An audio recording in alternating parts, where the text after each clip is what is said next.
네, 안녕하세요. EBS 연계 모든 작품 총정리의 강의를 맡고 있는 강사 이승우입니다.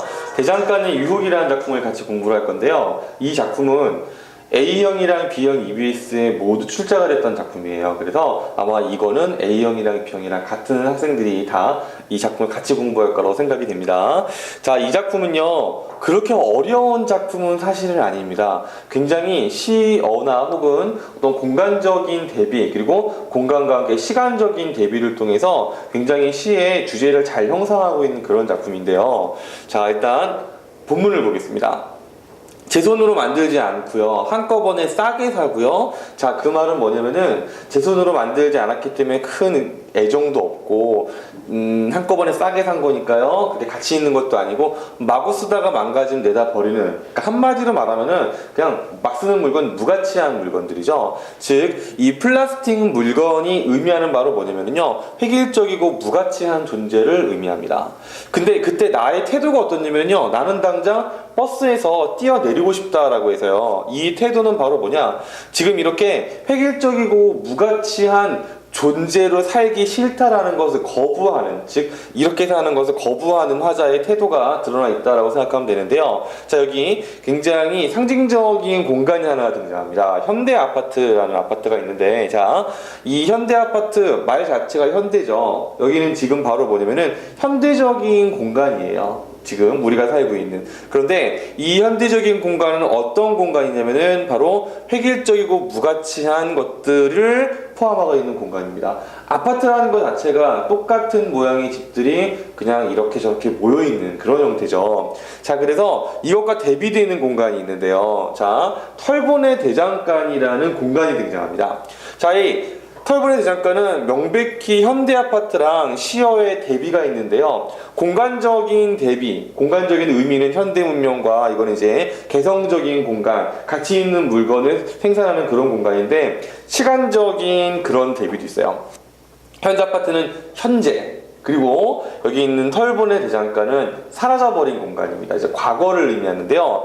여기 밑에 나와 있는 서술을 쭉 읽어보면은 개성적이고 전통적이면서 가치 있는 삶이 존재하는 그러한 공간으로 이 시 안에 형상화가 되고 있습니다.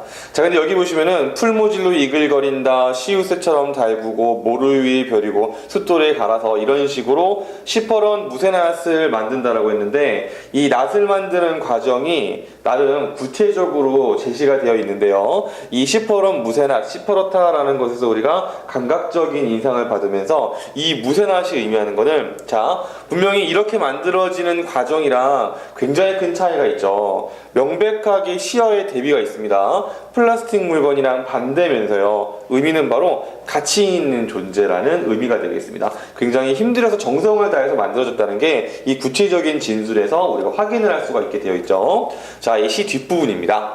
땀 흘리며 두들겨 하나씩 만들어낸 꼬부랑 호미. 이 꼬부랑 호미는 앞에 나와 있던 시어들 중에 어떤 거랑 대응될까요?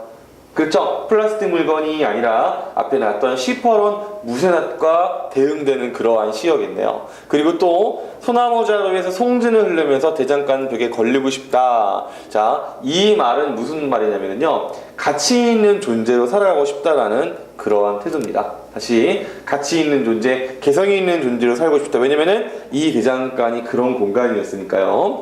자, 그럼 뒤에 보시면은 지금까지 살아온 인생이 온통 부끄러워졌대요. 부끄러움을 느꼈다는 것은 반성과 성찰을 했다는 뜻이죠. 자, 지금 무엇을 그럼 성찰했느냐? 지금 여기서 화자가 향하는 삶은 개성이 있고 가치 있는 의미 있는 삶이잖아요. 즉, 부끄러운 이유는 지금까지 그렇게 살지 못했다라는 인식을 한 겁니다. 그래서 성찰적인 태도가 있는데요. 해우소는 모두 알다시피 화장실입니다. 거기서 똥덩이가 뚝 떨어지는데요. 이 똥덩이처럼 느껴질 때요, 즉 무가치한 물건처럼 느껴질 때, 즉 우리가 앞에서 본 것 중에는 뭐가 있었냐면요, 플라스틱 물건이 바로 이 똥덩이랑 대응되는 개념이다. 그리고 공간적으로는 현대 아파트랑 관련되어 있다. 이렇게 이해하시면 되겠습니다.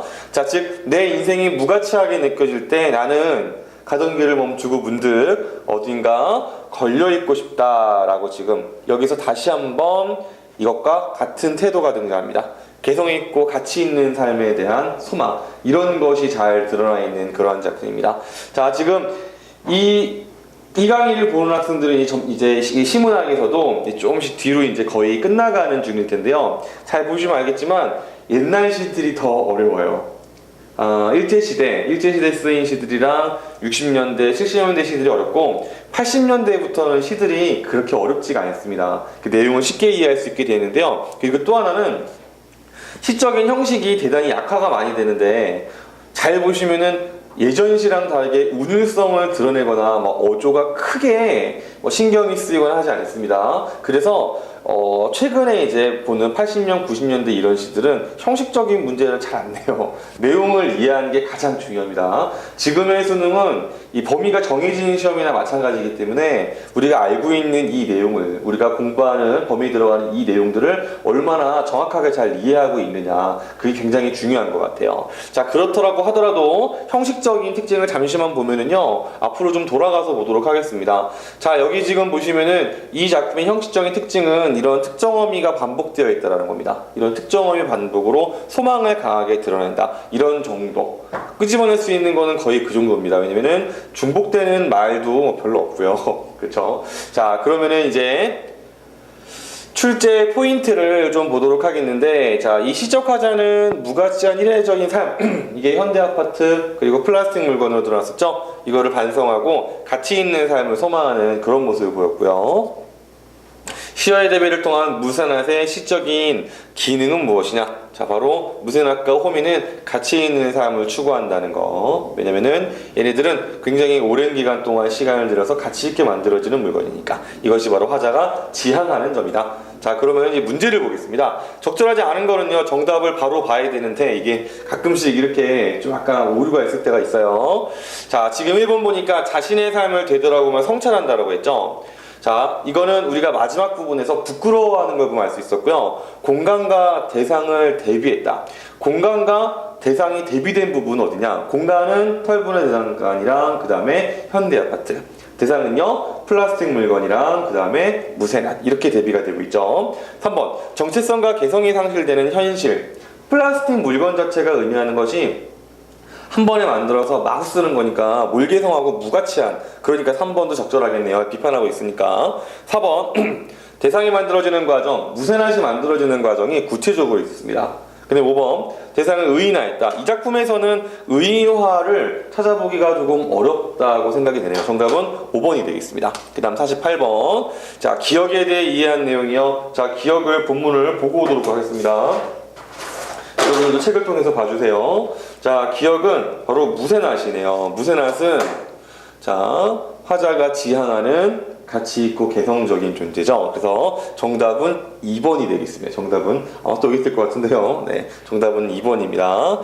자, 그러면 이제 또 우리가 하나의 작품을 정리를 해봤고요. 자, 이 대장간의 유혹이라는 작품은 최근 한 2, 3, 4년간에 모의고사에 대단히 많은 빈도로 출제가 됐었어요. 그만큼 많이 주목받고 있는 시라는 생각이 들고요. 여러분들 잘 이해를 했으면 좋겠다라는 생각이 듭니다. 저는 이승우였고요. 여러분들의 수능 만점을 기원합니다. 여러분 화이팅!